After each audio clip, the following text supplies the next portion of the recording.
અને આણંદમાં ખાડાના કારણે એક ચેઇન સ્નેચર પકડાયો. મહિલાના ગળામાંથી ચેઇન ખેંચ્યા પછી ફૂલ સ્પીડમાં બાઇક દોડાવવી યુવકને ભારે પડી. બેફામ રીતે બાઇક ચલાવવી આરોપી યુવક ખાડામાં પડ્યો છે. સ્થાનિકોએ આરોપીને ઝડપી તાત્કાલિક પોલીસના હવાલે કર્યો. ટાઉનહોલ પાસે બનેલી આ ઘટના પોલીસે આરોપીની ધરપકડ કરી વધુ તપાસ શરૂ કરી છે. ત્યારે ખાડાના કારણે એક ચેઇન સ્નેચર પકડાયો છે. બેફામ રીતે બાઇક ચલાવતો આરોપી યુવક કે જે ખાડામાં પડ્યો. આણંદની આ ઘટના ખાડાના કારણે એક ચેઇન સ્નેચર પકડાયો. સમગ્ર ઘટના સીસીટીવીમાં કેદ પણ થઈ છે. મહિલાના ગળામાંથી ચેઇન ખેંચ્યા પછી ફૂલ સ્પીડમાં તેણે બાઇક દોડાવી હતી, પરંતુ આ યુવકને એ બાઇક દોડાવવી ભારે પડી. ખાડાના કારણે રસ્તા પર પટકાયો. બેફામ રીતે બાઇક ચલાવતો એ આરોપી યુવક કે જે ખાડામાં પડ્યો.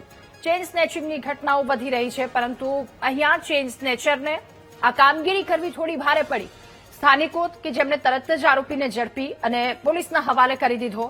આરોપી ટાઉન હોલ પાસે સમગ્ર ઘટના ઘટી હતી ત્યાં નીચે પટકાયો અને પોલીસે આરોપીની ધરપકડ કરી વધુ તપાસ શરૂ કરી છે. ત્યારે ચેઇન સ્નેચિંગની ઘટના આણંદમાં, પરંતુ કંઈક અલગ જ એ આખું રૂપ સામે આવ્યું છે. ખાડામાં પડતા એ ચેઇન સ્નેચર પકડાઈ ગયો. ત્યાંના સ્થાનિકો કે જેમની તરત મદદના કારણે એ આરોપી પકડાઈ ગયો અને તેને પોલીસ હવાલે કરી દીધો છે. પોલીસે આરોપીની ધરપકડ કરી વધુ પૂછપરછ શરૂ કરી છે.